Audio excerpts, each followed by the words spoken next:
नमस्कार दोस्तों। क्या आपने कभी सोचा है कि हम बीमार क्यों होते हैं, या फिर बीमार होने का मूल कारण कभी जानने की कोशिश की है? तो चलिए जानते हैं आज इस वीडियो में। जब भारत स्वतंत्र हुआ और भारत स्वतंत्र होने के बाद हरित क्रांति हमारे भारत में आई, तो किसानों को ज़्यादा उत्पादन होने लगा। पर जब हरित क्रांति का इस्तेमाल ज़्यादा होने लगा, मतलब रासायनिक खादों का, तो उस वक्त उसका कुछ असर नहीं दिखा, क्योंकि शरीर मजबूत था, ऑर्गेनिक खाना खाते थे, तो उस वक्त रोग प्रतिकार क्षमता भी ज़्यादा थी। अब क्या हुआ है कि पीढ़ी दर पीढ़ी हम वो रासायनिक खाना खाते आ रहे हैं, और पीढ़ी दर पीढ़ी हमारा शरीर कमज़ोर होते आ रहा है।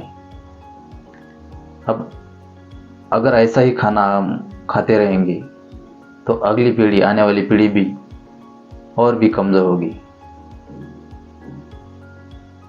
तो असल में यूरिया, फर्टिलाइज़र, पेस्टिसाइड हमारे शरीर पर असर क्या करते हैं?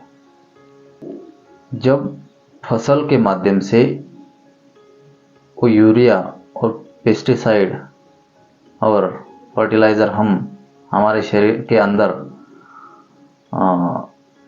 डालते हैं, तो हमारा शरीर पूरी तरह से रासायनिक बनता है, क्योंकि रासायनिक ही अंदर जा रहा है, तो रासायनिक ही शरीर बनेगा।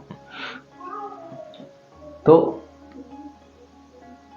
इसका जो परिणाम होता है आज हमको देखने को मिल रहा है कि तरह तरह के बीमारियां, हमें पता भी नहीं चलता कि हम किस वजह से बीमार होते हैं। कैंसर जैसी बड़ी बड़ी बीमारियां हैं कि जो कब हो सकती है पता नहीं। WHO का कहना है कि आने वाले कुछ सालों में हर घर में हर एक मरीज देखने को मिलेगा, वो भी कैंसर का। अब कैंसर का इलाज कम जगहों पे होता है, वो भी महंगे दामों पर, क्योंकि उसका अभी इलाज ही नहीं सही तरीके से। कुछ लोग बच पाते हैं अपनी ह्यूमैनिटी पावर की वजह से। तो ये परिणाम जो हुआ हमारे शरीर पर, ये रासायनिक खाने से हुआ। क्योंकि अब चलो सोचते कि हमारा शरीर पूरा रासायनिक है। दूसरी चीज़ है कि जब हम बीमार होते हैं तो डॉक्टर हमें दवाई देते हैं, वो दवाइयाँ भी केमिकल से बनी होती है। ड्रग्स जो हम कहते हैं, पर ये डॉक्टर तय करते हैं कि किस मरीज को कितना ड्रग्स दिया जाए। तो वो केमिकल हो गया, और हमारा शरीर पहले से ही केमिकल है। जब हम लैब में दो केमिकल को मिक्स करते हैं तो उसका परिणाम जो है तो तीसरा ही निकलता है। उसी तरह से हम जब कोई भी टैबलेट या दवाइयाँ खाते हैं, तो अगर वो ज़्यादा खाती जाए, महीना 2 महीना, 1-2 दिन ठीक है, पर उसका सतत उपयोग होने से हमारे शरीर में एक तीसरी ही बीमारी जन्म लेने की तैयारी करती है। तो असल में अभी करना क्या चाहिए? रासायनिक तो खा रहे, हमने शुरुआत की है कि हर किसान को ऑर्गेनिक की ट्रेनिंग दी। ट्रेनिंग से वो अपने परिवार को और समाज को मजबूत बनाएगा। तो इससे जो फायदा है शरीर को, कि हमारा शरीर जो है मजबूत बनने लगेगा और हम कम बीमार होने लगेंगे जब हम ऑर्गेनिक खाना खाने चालू करेंगे। तो आजकल हम मार्केट में देखते हैं कि ऑर्गेनिक खाना मिलता नहीं, या सब्जियां हो या फिर धान्य हो, कम जगहों पे मिलता है। तो हमारी कोशिश है कि ऑर्गेनिक ट्रेनिंग देकर किसानों को ऑर्गेनिक खेती करने के लिए प्रवृत्त करें। पहले क्या था कि ऑर्गेनिक खेती जो है पूरी साइंटिफिक तरीके से होती थी, पर अंग्रेजों ने जानबूझकर वो खेती को और उस टेक्नोलॉजी को जानबूझकर ख़त्म किया। अब हम वही पुरानी टेक्नोलॉजी, वही पुरानी जो बटी हुई है, उसको एकत्र करके जो भी अच्छा होगा वो हम ऑर्गेनिक खेती में चला रहे हैं। और रासायनिक खादों का उत्पादन या उसका दूसरा ऑप्शन तैयार कर रहे हैं, क्योंकि हरित क्रांति जो थी वो कुछ समय के लिए होनी चाहिए थी। तो उसके बाद हमारी यूनिवर्सिटी और सरकार ने उसको बंद करने की कोशिश ही नहीं की, या फिर उस पर काम करना ही बंद नहीं किया। खेती को अब इतनी आदत हो गई है कि वो रासायनिक खाद डाले बिना चल ही नहीं सकती। उसी तरह हमें भी गोलियों की इतनी आदत हो चुकी है कि उसके सिवा हम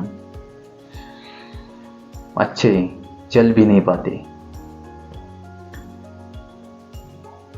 तो एलोपैथी ये जो है आपातकालीन उपचार होता है। तो बार बार बीमार हम इस वजह से पड़ रहे कि हम गलत खाने की आदत जो है अपने जीवन में बना रहे।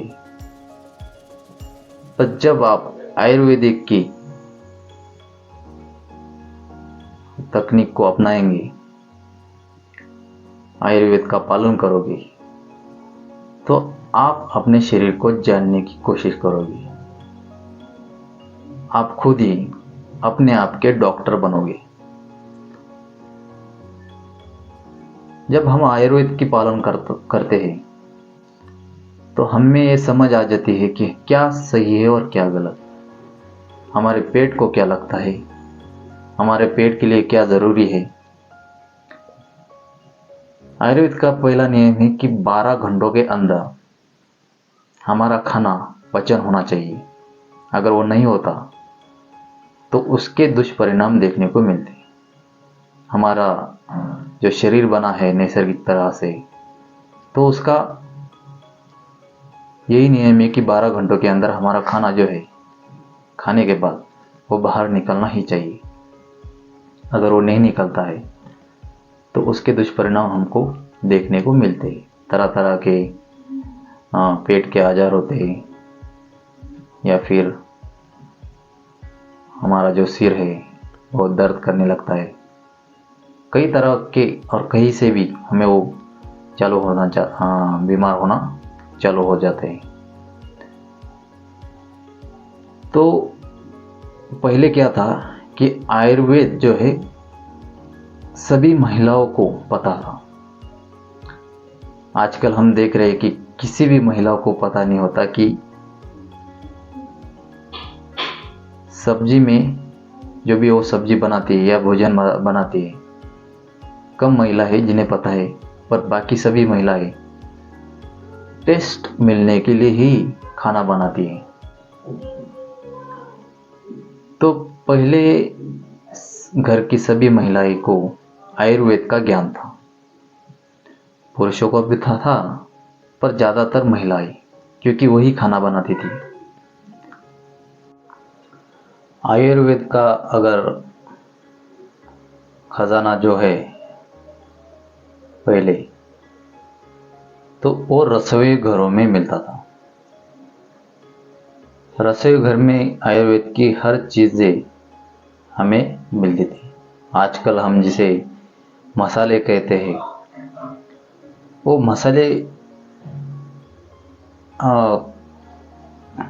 मसाले नहीं, बल्कि उसे आयुर्वेद ही की वो सामग्री है जो महिलाएं खाना बनाते वक्त इस्तेमाल करती थी,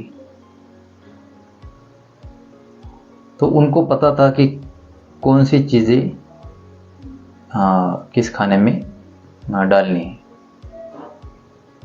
तो उनका सब नॉलेज था। खाना बनाना तो एक महारत ही हासिल की थी उन्होंने। तो माताएं जो खाना बनाती थी, उनके हाथ का जो टेस्ट था बनाने का, वो अलग ही था। पर आजकल जो हम टेस्ट के लिए खाना खाते, उसे पेट से कुछ लेना देना नहीं होता। हमारे जीभ जो है बहुत लालची हो चुकी है, वो तरह तरह की टेस्ट चखना चाहती है। उसे कोई भी ज्ञान नहीं होता कि हमारे पेट की क्या जरूरत है। तो आपको आयुर्वेद के बारे में जहाँ भी आपको मालूम है कि ये चीज़ खाने से ये होता है, वो चीज़ खाने से वो होता है, उसका परिणाम क्या होता है, उसे सही ढंग से या सही तरह से विकसित करें। जो भी आपको पता है उसको एक्सपेरिमेंट करें, या फिर उसकी जो इस्तेमाल करने की तकनीक है, या जो भी उसको उसे कहते ना मौज माप जो होता है, वो जो होता है वो साइंटिफिकली प्रूव करें, या फिर उसको जानने की कोशिश करें कि क्या है। आयुर्वेद भी बटा हुआ है बहुत सी चीज़ों में, क्योंकि अभी अंग्रेजों ने क्या किया है कि आधा अधूरा ज्ञान जो है छोड़ के पीछे छोड़ दिया है। जिन लोगों को पता था कि ये बाद में काम आएगा, उन्होंने उसको संभाल के रखा है। तो जो लोगों ने उनको संभाल के रखा है, तो उनको मेरा यही कहना है कि आयुर्वेद को ज़्यादा से ज़्यादातर उसका प्रसार करें, क्योंकि एलोपैथिक गोलियां और अस्पताल आपको पूरी तरह से ठीक नहीं कर सकते। या आप किसी भी डॉक्टर को पूछे कि आप पूरी तरह से ठीक कर सकेंगे क्या, तो वो बोलेंगे हाँ कर सकेंगे, पर नहीं होते। कोई भी पूरी तरह से ठीक नहीं होता। वो जड़ जो है बीमारी की, वो बनी रहती है कहीं ना कहीं। तो आयुर्वेद जो करता है, बीमारी को जन्म लेने से ही पहले का उपचार है, और एलोपैथी बीमारी जन्म होने के बाद का उपचार। तो आप क्या चुनना चाहेंगे, बीमार ही ना होना या बीमार होना? निर्णय आपका है, क्योंकि खाना तो आप भी खाते। तो जरा सोचिए कि अगर हम आयुर्वेद का इस्तेमाल हमारे जीवन में करेंगे, तो हमारे जेब से जाने वाला पैसा, सबसे पहली बात वो बचेगा। अगर वो बचता है तो हम कुछ नया विकसित कर सकते हैं, या कुछ नई तकनीक या कुछ नया प्रोजेक्ट हम हमारे जीवन में कर सकते हैं। पर जब अस्पताल हमारे पीछे लगता है, मतलब बीमारियां, तो हमें पता चलता है कि उसमें वक्त भी जाता है, काम नहीं हो पाते, मरीज के साथ रहना पड़ता है। तो आयुर्वेद को ज़्यादा से ज़्यादा जाने और कम बीमार पड़ने की कोशिश करें। इसी में हम सबकी भलाई। अभी एलोपैथी को मैं कुछ बुरा नहीं कह रहा हूँ, एलोपैथी भी ज़रूरी है, क्योंकि कुछ जगह पे आयुर्वेद भी काम नहीं करता बीमार होने के बाद। आयुर्वेद जो है बीमार होने से बचाता है अपने आप को। तो आयुर्वेद का अगर हम पालन करें तो बीमारी नहीं पड़ेगी, तो एलोपैथी की ज़रूरत कम होगी।